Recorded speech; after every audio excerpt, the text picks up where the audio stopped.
Medical college Rohtak के सभागार में लेक्चर चल रहा था।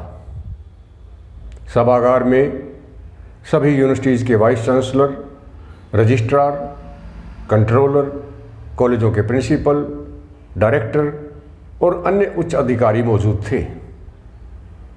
मुख्य वक्ता ने स्टेज से प्रश्न उछाला।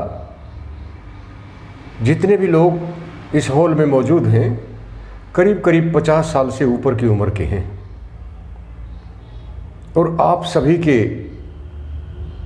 माता पिता बहुत कम पढ़े लिखे थे, कुछ तो अनपढ़ भी रहे होंगे, और आप लोग संतान के रूप में 5-5, 6-6 भाई बहन थे। बचपन में शिक्षा के लिए बहुत अच्छी सुविधाएं नहीं थी। कुछ जगह तो ऐसी भी थी जहां बिजली तक नहीं थी। बहुत अच्छे संसाधन भी नहीं थे। फिर भी वे सभी कम पढ़े लिखे माँ बाप आपको न केवल अच्छी शिक्षा दे पाए बल्कि संस्कार भी दिए, और यही कारण है उनकी संतान के रूप में आप बतौर उच्च अधिकारी मेरे सामने बैठे हो। दूसरी तरफ जो आजकल के माँ बाप हैं, युवा 30-35 बरस की जिनकी उम्र है, पति पत्नी दोनों कमाते हैं, संसाधन दुनिया भर के जुटा दिए हैं, बहुत सारा पैसा भी है,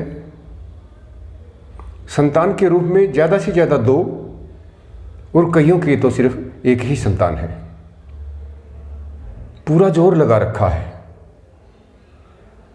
किस स्कूल में पढ़ाएं, कैसा ट्यूशन लगवाएं, कहाँ कोचिंग करवाएं, छुट्टी लेकर सब कुछ दांव पर लगा रखा है।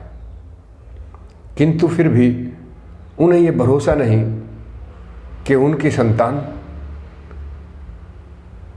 सफल हो पाएगी या किसी प्रतिष्ठित पद तक पहुंच पाएगी। जबकि आप लोगों के जो माँ बाप थे, कहने को तो उन्हें कम पढ़ा लिखा और अनपढ़ कह रहे हैं, पर उनकी उपलब्धियां देखिए। ज़्यादातर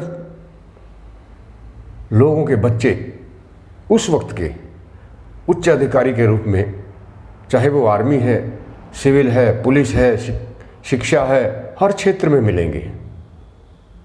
ऐसा क्या था उनमें? ऐसा क्या नहीं है आज के युवाओं में कि वो अपने बच्चों के प्रति आश्वस्त नहीं है? उनमें बड़प्पन था, भोलापन था, त्याग थी, सच्चाई थी और अनुशासन था। मुझे याद है 8वीं तक मेरे पिताजी एक दिन भी मेरे स्कूल में मुझे जांचने परखने नहीं गए। औरों के भले की बात और बड़प्पन की बात ही घर में होती थी, और आज के दिन हम चतुराई, चालबाजी और न जाने किस किस तरह की प्लानिंग घर में बच्चों के सामने करते रहते हैं, उल्टे सीधे तरीकों का जिक्र करते हैं। फिर बच्चे वही तो सीखेंगे जो हम उन्हें सिखा रहे हैं। ऐसे में मुझे लगता है शिक्षा के साथ साथ संस्कारों की बहुत ज़्यादा कीमत है। संस्कार नहीं तो शिक्षा भी हमारी किसी काम की नहीं रह जाती है।